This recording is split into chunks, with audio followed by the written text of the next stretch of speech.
सामाजिक न्याय सुनने में काफी भारी भरकम शब्द लगता है ना। पर क्या हो अगर इसे समझने का एक बहुत ही सरल, एक सीधा साधा फ्रेमवर्क हो। चलिए आज इसी मुश्किल से लगने वाले आइडिया को तोड़कर आसान बनाते हैं। न्याय को समझने की हमारी ये जो यात्रा है वो एक बहुत ही दिलचस्प सोच से शुरू होती है। न्याय प्रेम की तरह है। मतलब हम सब इसे महसूस तो करते हैं, भले ही शब्दों में पूरी तरह से बयां न कर पाएं। लेकिन यही एक बड़ा फर्क है।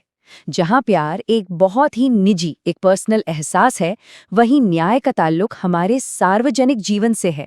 मतलब हम सब मिलकर अपना समाज कैसे चलाते हैं और ये कैसे पक्का करते हैं कि सबके साथ बराबरी का बर्ताव हो।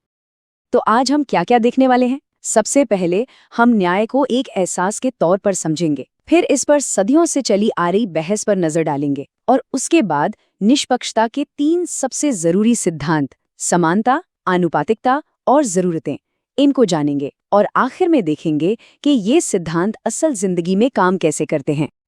तो चलिए शुरू करते हैं। पहला सवाल, किसी भी समाज में न्याय की भूमिका आखिर होती क्या है? ये करता क्या है?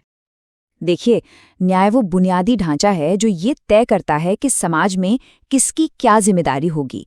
जो भी संसाधन है, जैसे खाना, नौकरी या इनाम, वो सब में कैसे बंटेंगे और सबसे जरूरी, लोगों के बीच निष्पक्षता कैसे बनी रहेगी। और हाँ, ये कोई नया आइडिया नहीं है। हजारों साल से, चाहे वो प्राचीन भारत हो या ग्रीस, बड़े बड़े विचारक इसी सवाल से जूझते आए हैं और इसी वजह से एक बहुत गहरी बहस छिड़ी है। महान दार्शनिक प्लेटो ने अपनी एक किताब में एक बड़ा तीखा सवाल उठाया था, जो आज भी उतना ही सच लगता है। क्या बेईमान या अन्यायी होने में ज्यादा फायदा है? उस बहस में एक किरदार था ग्लॉकॉन। उसका तर्क था कि देखो, बेईमान लोग तो नियम कानून तोड़ मड़ोड़ कर आगे निकल जाते हैं। लेकिन सुकरात ने इसका जवाब दिया। उन्होंने कहा, जरा सोचो, अगर समाज में हर कोई बेईमान हो जाए तो फिर कोई भी सुरक्षित नहीं रहेगा। आखिर में नुकसान तो सबका ही होगा। तो सुकरात इस नतीजे पर पहुंचे कि असली न्याय का मतलब दोस्तों की मदद करना या दुश्मनों को सजा देना नहीं है। नहीं, असली न्याय तो समाज में रहने वाले हर एक इंसान की भलाई सुनिश्चित करना है। ठीक वैसे ही जैसे एक डॉक्टर अपने मरीज की सेहत के बारे में सोचता है। अब सवाल यह है कि ये भलाई सुनिश्चित कैसे की जाए। इसके लिए हम 3 मुख्य सिद्धांतों का इस्तेमाल कर सकते हैं और इसमें सबसे पहला और सबसे बुनियादी सिद्धांत है समानता का सिद्धांत। ये सिद्धांत इस सोच पर आधारित है कि हम सब इंसान होने के नाते कुछ बुनियादी गुण साझा करते हैं। हमारी एक गरिमा है, एक नैतिक बराबरी है और इसीलिए हम सब बराबर अधिकारों और मौकों के हकदार हैं। असल जिंदगी में इसका क्या मतलब है? इसका मतलब है एक जैसे काम के लिए एक जैसी तनख्वाह, चाहे काम करने वाला पुरुष हो या महिला, या फिर अलग अलग जातियों से आने वाले मजदूरों को भी एक ही काम के लिए बराबर मजदूरी मिलनी चाहिए। लेकिन क्या हर स्थिति में सबके साथ एक जैसा बर्ताव करना ही न्याय है? हमेशा नहीं। और यहीं पर हमारा दूसरा सिद्धांत काम आता है, आनुपातिक न्याय। आनुपातिकता का सिद्धांत कहता है कि लोगों को उनके काम के हिसाब से अलग अलग इनाम देना भी उचित है। मतलब किसी के हुनर, उसकी मेहनत या उसके काम में शामिल खतरे को ध्यान में रखकर उसे पुरस्कृत किया जाना चाहिए। सोच कर देखिए, अगर एक क्लास में सभी स्टूडेंट्स को बराबर मार्क्स दे दिए जाएं, तो क्या ये न्याय होगा? बिल्कुल नहीं, ये तो अन्याय होगा। पुरस्कार देते वक्त मेहनत और हुनर को तो ध्यान में रखना ही पड़ेगा। जैसे खदान में काम करने वाले मजदूर या बहुत हुनरमंद कारीगर, उन्हें उनके योगदान के लिए सही इनाम मिलना ही चाहिए। अब आता है हमारा तीसरा और आखिरी सिद्धांत। ये उन हालात के बारे में है जहां समानता का सिद्धांत लागू करने से असल में नाइंसाफी हो सकती है। इसे कहते हैं विशेष जरूरतों को पहचानने का सिद्धांत। ये कहता है कि समाज में बराबरी लाने के लिए कभी-कभी हमें उन लोगों या समूहों को ज्यादा मदद देनी पड़ती है जो किसी वजह से पीछे रह गए हैं, चाहे वो विकलांगता हो, गरीबी हो या फिर किसी तरह का भेदभाव। ये असल में कैसा दिखता है? जैसे अगर कोई छात्र देख नहीं सकता तो उसे परीक्षा में थोड़ा ज्यादा समय देना, या फिर जिन समुदायों ने ऐतिहासिक रूप से भेदभाव झेला है उनके लिए आरक्षण का प्रावधान करना, या सरकार की तरफ से जरूरतमंदों को स्कॉलरशिप या मुफ्त कोचिंग देना। तो अब हमारे पास ये 3 सिद्धांत हैं, समानता, आनुपातिकता और विशेष जरूरतें। चलिए अब इस फ्रेमवर्क का इस्तेमाल करके असल दुनिया की कुछ मुश्किल सिचुएशंस को समझने की कोशिश करते हैं। पहली स्थिति पर गौर करते हैं। एक छात्र है जिसे देखने में दिक्कत है और उसे परीक्षा पूरी करने के लिए बाकियों से ज्यादा समय दिया जाता है। क्या ये सही है या गलत? हमारे फ्रेमवर्क के हिसाब से ये बिल्कुल न्याय संगत है। क्यों? क्योंकि यहाँ विशेष जरूरतों के सिद्धांत का इस्तेमाल हो रहा है ताकि उस छात्र को भी बराबरी का मौका मिल सके। अच्छा, अब एक ऐसे मुद्दे पर आते हैं जिस पर अक्सर बहस होती है। संस्थानों में महिलाओं के लिए 33 सीटों का आरक्षण।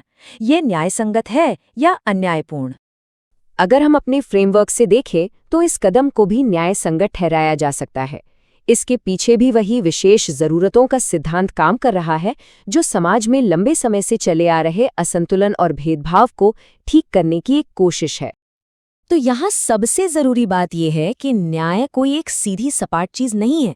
ये असल में इन 3 सिद्धांतों समानता, आनुपातिकता और जरूरत के बीच एक बहुत ही नाजुक संतुलन साधने की लगातार कोशिश है। और यह हमें एक आखिरी सवाल पर लाकर छोड़ देता है जिस पर हम सब सोच सकते हैं।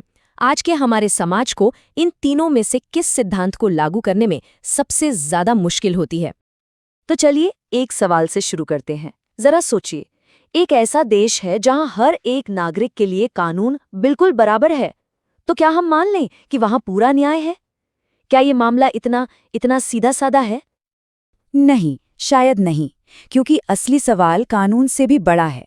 सवाल ये है कि जो मौके हैं, जो संसाधन हैं, जैसे कि अच्छी पढ़ाई, अच्छी हेल्थ सर्विसेज, आगे बढ़ने के चांसेस, क्या वो सच में सब तक पहुंच रहे हैं? बस यहीं से सामाजिक न्याय की असली कहानी शुरू होती है। अब इस बड़ी गुत्थी को सुलझाने में एक बहुत बड़े फिलोसोफर हमारी मदद करते हैं। इनका नाम है जॉन रॉल्स, और उन्होंने एक बड़ा ही दिलचस्प थॉट एक्सपेरिमेंट दिया जिसे कहते हैं वेल ऑफ इग्नोरेंस या अज्ञानता का पर्दा। अब ये है क्या चीज, आइए समझते हैं। देखिए, रॉल्स के मन में बस एक ही सवाल था। वो ये सोच रहे थे कि हम एक समाज के लिए ऐसे नियम कैसे बना सकते हैं जो पूरी तरह से फेयर हों, मतलब किसी का भी साइड न लें, हर एक इंसान के लिए 100% निष्पक्ष। तो ये अज्ञानता का पर्दा आखिर है क्या? चलिए एक कल्पना करते हैं। मान लीजिए आपको एक नया समाज बनाने का काम मिला है, लेकिन एक ट्विस्ट है। आप एक पर्दे के पीछे हैं और आपको बिल्कुल नहीं पता कि जब ये समाज बनेगा तो आप खुद कौन होंगे। आप अमीर होंगे या गरीब, पुरुष या महिला, आपका धर्म क्या होगा, आपकी जाति क्या होगी, कुछ नहीं पता। यहाँ तक कि आपको ये भी नहीं पता कि आप कितने टैलेंटेड होंगे। तो ये एक्सपेरिमेंट काम कैसे करता है? स्टेप 1, आप और कुछ लोग मिलकर एक नए समाज का डिजाइन बना रहे हैं। स्टेप 2, वो अज्ञानता का पर्दा आपको ये जानने ही नहीं देता कि आपकी पहचान क्या होगी। और स्टेप 3, बस इसी अनजान हालत में आपको मिलकर समाज के बेसिक रूल्स बनाने हैं। तो अब आता है सबसे बड़ा सवाल। ऐसी सिचुएशन में जब आपको अपनी किस्मत का कुछ अता पता नहीं है, तो आप कैसा समाज बनाएंगे? आप नियम कैसे चुनेंगे? रॉल्स का तर्क ये है कि भाई ऐसी हालत में तो हर कोई अपने बारे में ही सोचेगा, है कि नहीं? कोई भी ये रिस्क तो नहीं लेगा कि वो एक ऐसे समाज में पैदा हो जाए जहां उसके साथ ही बुरा हो। तो हर कोई क्या सोचेगा? वो सोचेगा क्या होगा अगर मैं ही समाज का सबसे कमजोर या सबसे गरीब इंसान निकला। और बस इसी एक डर की वजह से हर कोई ऐसे नियम बनाएगा जो सबसे जरूरतमंद इंसान को भी प्रोटेक्ट करे, एक ऐसा सेफ्टी नेट जो सबको बचा कर रखे। तो देखा आपने, रॉल्स के हिसाब से न्याय कोई चैरिटी या दया भाव नहीं है, ये तो सीधी सीधी लॉजिकल थिंकिंग का रिजल्ट है। एक ऐसा सिस्टम बनाना जो सबको बचाए। ये सिर्फ एक अच्छा काम नहीं है, बल्कि ये एक बहुत ही स्मार्ट और लॉजिकल फैसला है। तो ठीक है, इस पूरे थॉट एक्सपेरिमेंट से आखिर कौन से प्रिंसिपल्स निकलकर सामने आते हैं? चलिए अब वो देखते हैं। रॉल्स ने 2 मेन प्रिंसिपल्स दिए। पहला, हर इंसान को ज्यादा से ज्यादा आज़ादी मिलनी चाहिए। बस एक शर्त है, आपकी आज़ादी से किसी और की आज़ादी पर आंच नहीं आनी चाहिए। और दूसरा, जो कि सबसे ज्यादा जरूरी है, अगर समाज में कोई भी ऊंच नीच, कोई भी इकोनॉमिक या सोशल इनइक्वालिटी है, तो उसे ऐसा होना चाहिए कि उसका सबसे ज्यादा फायदा समाज के सबसे कमजोर लोगों को मिले। मतलब असली पॉइंट ये है कि सिस्टम कोई भी हो, एजुकेशन का, हेल्थ का या इकोनॉमी का, उसे इस तरह डिजाइन करना होगा कि वो सबसे नीचे खड़े इंसान को ऊपर उठाने में मदद करे। सारा फोकस उस पर होना चाहिए जिसे सबसे ज्यादा जरूरत है। ठीक है, प्रिंसिपल्स तो समझ आ गए, लेकिन असल दुनिया में इन्हें लागू कैसे करें?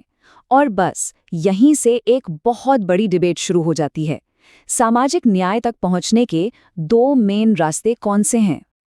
ये बहस है दो बहुत ही पावरफुल आइडियाज के बीच। एक तरफ वो लोग हैं जो फ्री मार्केट यानी मुक्त बाजार को सपोर्ट करते हैं। इनका कहना है कि सबको खुली छूट दे दो, कंपटीशन होने दो, और जो टैलेंटेड होगा वो खुद आगे बढ़ जाएगा। वहीं दूसरी तरफ वो लोग हैं जो स्टेट इंटरवेंशन यानी सरकारी दखल को जरूरी मानते हैं। इनका कहना है कि नहीं भाई, ये सरकार की जिम्मेदारी है कि वो ये पक्का करे कि हर किसी की बेसिक जरूरतें पूरी हो रही हैं। जरा सोचिए, अगर सब कुछ सिर्फ मार्केट पर ही छोड़ दिया जाए तो क्या होगा? हो सकता है कि दूर दराज के गांव में कोई प्राइवेट स्कूल या हॉस्पिटल खुले ही ना। क्यों? क्योंकि वहां प्रॉफिट नहीं है, और जो अच्छी सर्विसेज हैं वो इतनी महंगी हो सकती हैं कि एक आम इंसान की पहुंच से ही बाहर हो जाएं। और इसका नतीजा क्या होगा? अमीर और गरीब के बीच का फासला और भी ज्यादा बढ़ता जाएगा। और बस इसीलिए ये तर्क दिया जाता है कि सरकार का दखल जरूरी है। सरकार ये पक्का कर सकती है कि हर इंसान को कम से कम एक बेसिक स्टैंडर्ड ऑफ लिविंग तो मिले, पढ़ाई, हेल्थ केयर, रहने की जगह।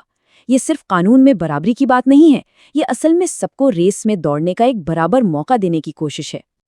तो हमने सिस्टम्स की बात कर ली, प्रिंसिपल्स की बात कर ली, लेकिन क्या न्याय का मतलब सिर्फ नियम और कानून तक ही सीमित है, या फिर बात इससे भी कहीं आगे की है?